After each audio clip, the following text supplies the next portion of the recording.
Bienvenidos a esta edición de Infórmate con Gigi. Hoy el programa viene muy cargado. En el primer segmento vamos a hablar de Siria con una entrevista junto a Wilfredo Amir Ruiz, abogado y analista político experto en los temas del Medio Oriente. Para el segundo segmento les traigo una entrevista con el Dr. Bali, sexólogo, que nos va a hablar del síndrome de excitación sexual persistente.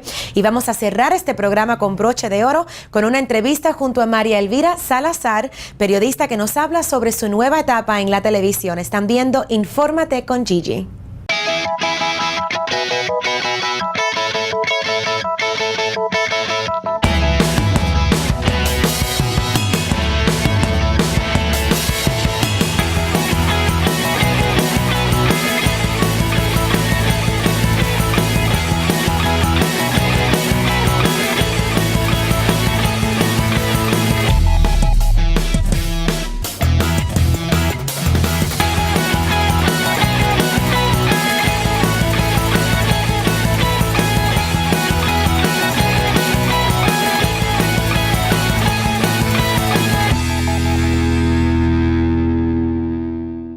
El tema de Siria es uno de debate mundial en estos momentos. El presidente Obama ha declarado su certeza de que en ese país se han usado armas químicas. En estos momentos, el presidente Obama está en un debate muy intenso junto al Congreso, esperando a que ellos aprueben si se debe o no se debe tomar acción militar en contra de Siria.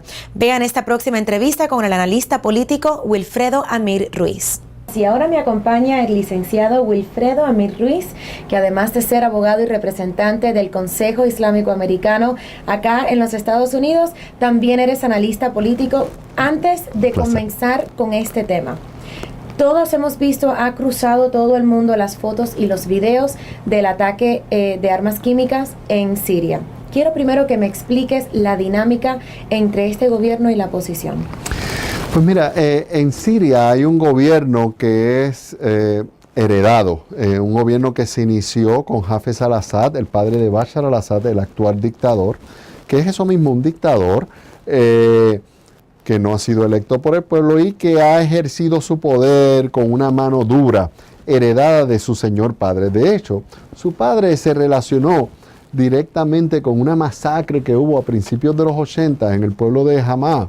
Y allí lo que pasó fue que el padre, con armas químicas y armas convencionales, mató, hay estimados de entre 15.000 a 40.000 sirios para mantenerse en el poder cuando detectó que podría haber algún reto a su tenencia en el poder. Y algo así ha pasado con el nuevo régimen. Todo se inició con un pueblo inspirado en la primavera árabe, donde los gobiernos del Medio Oriente, en muchos países se sintieron los pueblos apoderados de que si se lanzaban a la calle podían realizar cambios. Y ellos entendieron que esta dictadura, si se lanzaban masivamente a la calle, podrían realizar cambios. Y cuando esto sucedió, empezó una represión muy fuerte del gobierno para los manifestantes, pero esta vez los manifestantes no pudieron ser regresados a sus hogares y a sus lugares de trabajo, sino que decidieron irse a una lucha armada tratando de derrocar al régimen. Y desde entonces, hace 2 años, están librando una guerra civil en Siria. Básicamente, el pueblo hastiado de un gobierno tiránico, tratando de salir del tirano.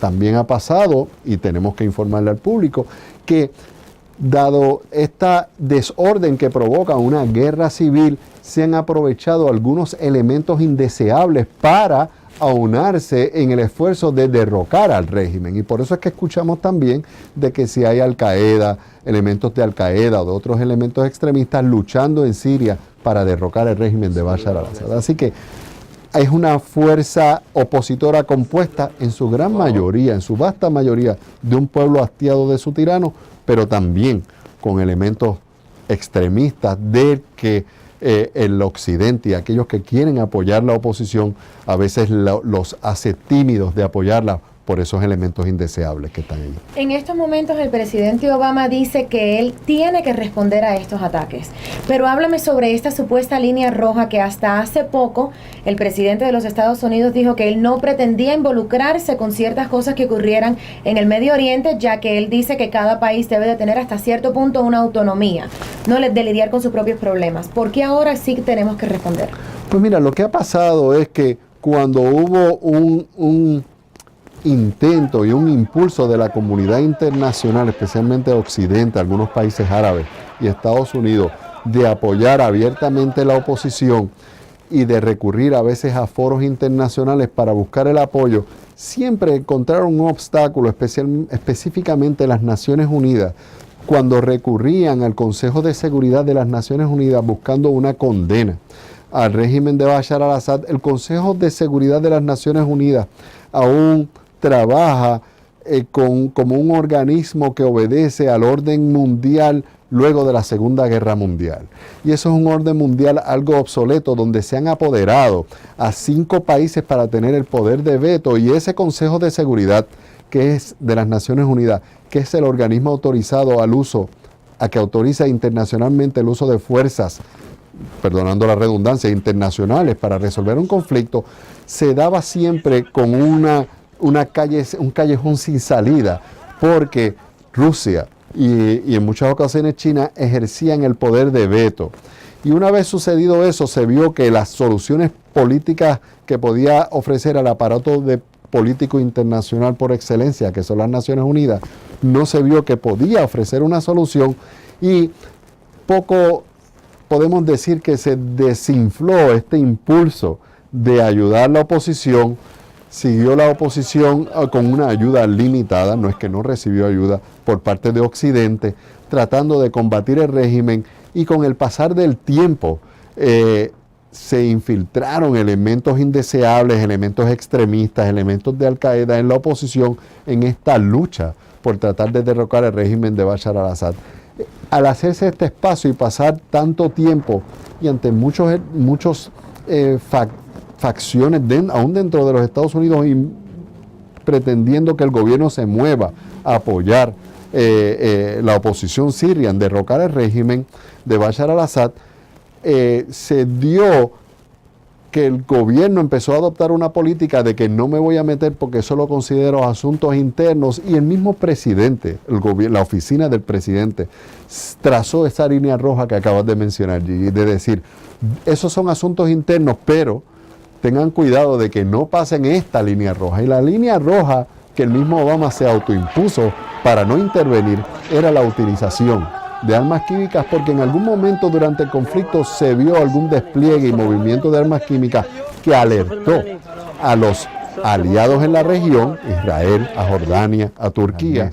Se ha dado un estimado de $1 billón mensuales para poder crear un área aérea que no se pueda penetrar, pero por encima de eso me has dicho que, o sea, botas de nuestros soldados en ese terreno no, pero sí han desplegado ya la Fuerza Naval para ver si se decide tomar una acción, hasta qué punto y cuál va a ser esta acción. ¿Cuánta severidad tú crees que en realidad vaya a haber en esta respuesta? Yo creo que va a haber ataques, o debe estar habiendo ataques, quizás al momento de salir al aire nuestro programa, debe estar habiendo ataques inminentes de nuestras fuerzas navales, quizás con proyectiles de crucero, Tomahawk, que se puede lanzar desde nuestras fuerzas navales, sean barcos o sean submarinos. Quizás alguna participación de nuestra fuerza aérea. Hay bombarderos que pueden volar a unas alturas que son inalcanzables por proyectiles antiaéreos, que son los que en estas etapas iniciales de algún bombardeo, los que se utilizan por excelencia, ¿verdad? Y también ha habido algún despliegue de fuerzas aéreas de países aliados como francesas e ingleses en la vecindad, ¿verdad? En cerca de Grecia, en Grecia hay movimiento, en Turquía también, lo que nos hace esperar de que haya un ataque combinado de fuerzas navales y fuerzas aéreas para con el territorio sirio, aunque me atrevo a aventurar a decir que no va a ser un ataque extenso y va a tener quizás el mensaje principal o el fin principal de enviar un mensaje, si utilizas armas químicas, va a tener un efecto directo en tu recibir fuego de parte nuestro, pero ese fuego no creo que sea con la meta de derrocar al régimen, por ejemplo. O con lo ha dicho el secretario del Estado, John Kerry, que esta respuesta al uso de armas químicas no va a ser para cambiar el régimen, sino simplemente para advertir que esto no se puede repetir. Claro. Si esta advertencia no tiene el efecto deseado y continúan cruzando esta línea roja, y entramos en un momento más escalado de lo que ya sería un ataque, una guerra, ¿qué implicaría esto para la defensa de los Estados Unidos? Porque el gobierno de Siria ha dicho que Siria es difícil de tragar y que tiene cómo defenderse. ¿Hasta qué punto estamos nosotros a riesgo si esto escala? Yo creo que esto va a ser un esfuerzo combinado, no tan solo de los ataques militares que haga Estados Unidos y sus aliados a Siria próximamente, sino de cuánta ventaja tome la oposición una vez estén estos ataques sucediendo. No podemos menospreciar el hecho o minimizar el hecho de que estos ataques quizás sean en coordinación, muy probablemente en coordinación estrecha con la oposición, para que estratégicamente la oposición se coloque en una mejor posición para ganar ventaja sobre el régimen sirio, ¿verdad? Si hay áreas que podrían aislarse, de las que hoy tiene control el ejército y el régimen sirio, esas áreas van a ser efectivamente ocupadas por la oposición para cortar líneas de suministro, para cortar líneas de comunicación o incluso aislar comunidades que se vean forzadas a cambiar alianzas de estar cooperando con el régimen a estar en realidad cooperando con la oposición. Esas cuestiones estratégicas van a suceder y si bien no va a ser un golpe, no debe ser quizás un golpe decisivo por parte de Estados Unidos y sus aliados, va a ser un golpe del que ciertamente va a tomar ventaja la oposición. Quédense ahí, regresamos con más de Infórmate con Gigi, una entrevista con el sexólogo, el Dr. Bali, que nos va a hablar del síndrome de excitación sexual persistente. Ya regresamos. Bienvenidos a MC Studios, donde hacemos de un día especial una memoria para toda la vida. MC Studios ofrece una variedad de servicios como fotografías para bodas, bebés, modelaje, y para las quinceañeras tenemos un paquete especial que incluye vestido y maquillaje. Contamos con un estudio profesional con diversos fondos, marcos de diferentes estilos y acceso a los locales más bellos de nuestra ciudad. También tenemos un equipo de producción de videos para cualquier evento, incluyendo promociones corporativas. Aquí en MC Studios le garantizamos calidad y profesionalismo por un precio módico.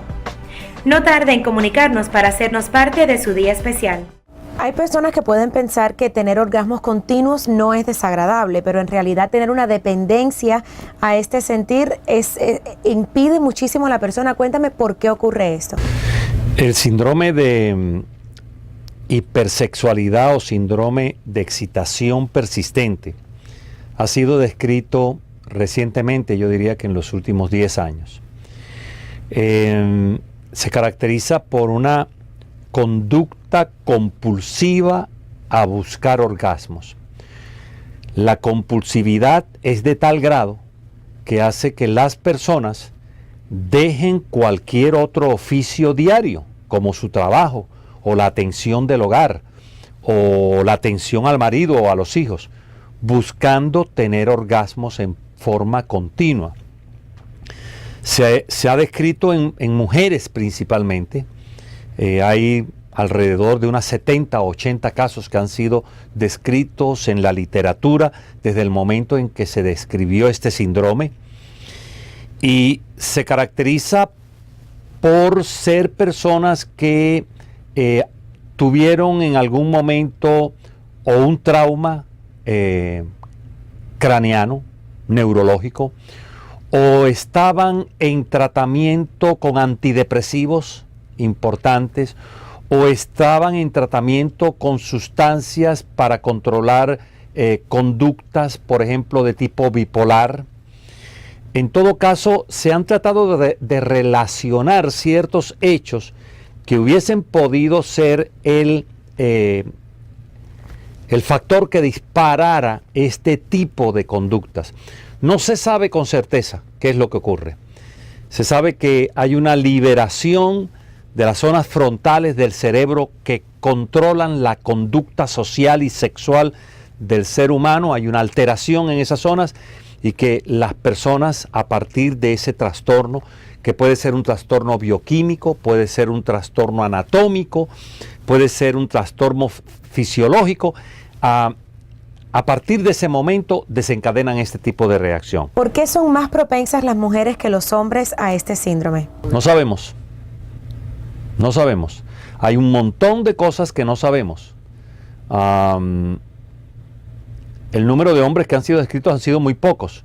E inclusive los casos de hombres que han sido descritos están en si realmente lo han sido o no, de acuerdo a la definición de este problema.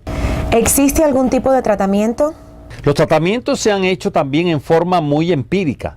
Se han hecho tratando de controlar la conducta de los individuos. Así que se utilizan, por ejemplo, antidepresivos potentes o sustancias que se han estado utilizando para el control de las esquizofrenias, ¿no? O de las conductas paranoicas. En algunos casos ha habido forma de poder controlar parcialmente esta situación, en otros no ha habido ninguna respuesta que haya sido realmente efectiva. Es algo que es más lo que se está estudiando que lo que se está tratando. ¿Se han visto casos iguales previamente o esto es un síndrome nuevo a nuestra sociedad? Probablemente sí llegó a existir antes.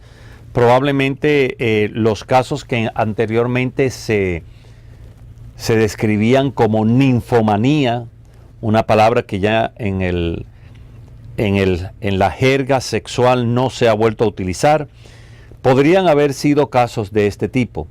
En la actualidad nosotros tenemos a todo nivel de la medicina enfermedades que se están describiendo de novo, es decir, recientemente, y no porque estén apareciendo ahora por primera vez, no, porque somos nosotros los que las descubrimos hasta ahora, pero han existido desde la antigüedad. ¿Existe una edad ideal para debutar en el sexo? Es una pregunta difícil de contestar, porque es una pregunta cuya respuesta depende de demasiadas variables. ¿Cuál es la edad correcta para una mujer o para un hombre que están decididos a dedicarse antes que nada a ser profesionales y quieren enfocar toda su atención y todo su esfuerzo al estudio en el college, luego en la universidad, luego en una especialidad? Muy probablemente para estas personas el inicio de la relación sexual sea tardía. ¿Y qué es tardía? Bueno, tardía en la actualidad podría ser por encima de los 25 años, por encima de los 30 años. ¿Está mal que una pareja o un hombre o una mujer comience a tener relaciones sexuales por primera vez en estos momentos? Por supuesto que no. ¿Está mal desde el otro punto de vista de que un hombre o una mujer comiencen a tener relaciones sexuales, digamos a los 18 o 19 años? Ese punto yo diría que es el pico en el que con más frecuencia mayor número de hombres y mujeres tienen relaciones sexuales por primera vez, de tipo coital, de tipo de introducción del pene en la vagina. Pero un buen número de mujeres y un buen número de hombres comienzan a tener relaciones sexuales cuando para mí y para cualquier sexólogo o para cualquier médico o para cualquier profesional de la salud todavía se es muy inmaduro para tener ese tipo de relaciones. Y estoy hablando entonces de edades que van entre los 11, 12, 13 y 14 años. Los padres, los profesores, los médicos deberíamos siempre de hablar con claridad con los jóvenes, con la claridad con la que hablamos acerca de qué es una gripa, cómo diagnosticarla y cómo tratarla. Igualito, con esa claridad deberíamos de hablar acerca de qué es la sexualidad, lo bueno que tiene la sexualidad y los peligros que uno debe de evitar. Y hacerle consciente a los muchachos, mujeres y hombres, de que tener relaciones sexuales tempranamente en la vida conlleva una serie de riesgos que pueden hacerle cambiar el destino de por vida.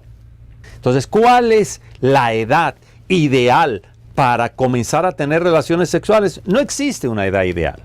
Y probablemente lo mejor que podría hacer papá y mamá sería explicarle cómo tener la relación sexual y explicarle claramente cuáles serían las medidas de precaución que debe de tener con respecto a enfermedades infecciosas y evitar el embarazo. Y enseñarle también que debe de respetar a la compañera con la que está. Respetarla en muchos sentidos.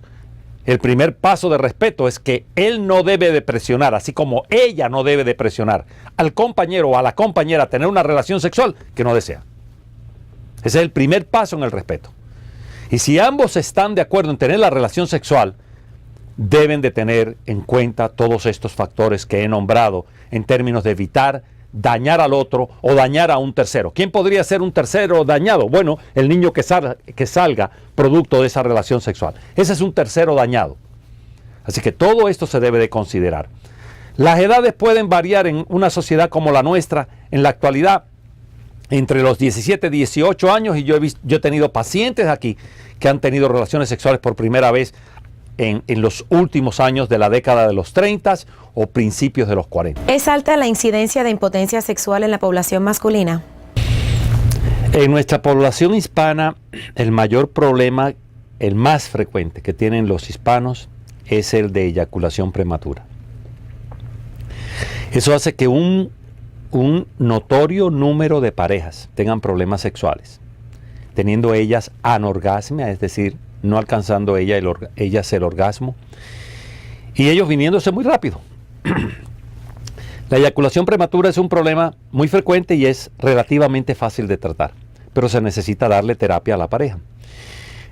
Problemas de impotencia, término que tampoco ya se utiliza el de disfunción eréctil. Es frecuentemente encontrado. En la medida en que nuestra población en la actualidad está envejeciendo mucho más allá de las edades en las que anteriormente los hombres y mujeres envejecían. Hoy encontramos hombres con facilidad de 80 y 90 años que todavía se quieren mantener sexualmente activos. Y por supuesto hay una disminución de la capacidad de la erección. Yo podría decir que a partir de los 35 años comienza a notarse los primeros pequeños signos y síntomas de disfunción eréctil. Se vuelven claros, yo diría que en una alta proporción de hombres, alrededor de los 55 y los 60 años, y bastante mucho más frecuente, por supuesto, a medida que se avanza en edad. Eso no quiere decir que no hayan hombres que tengan 80 y casi 90 años y no puedan tener erección. Los hay.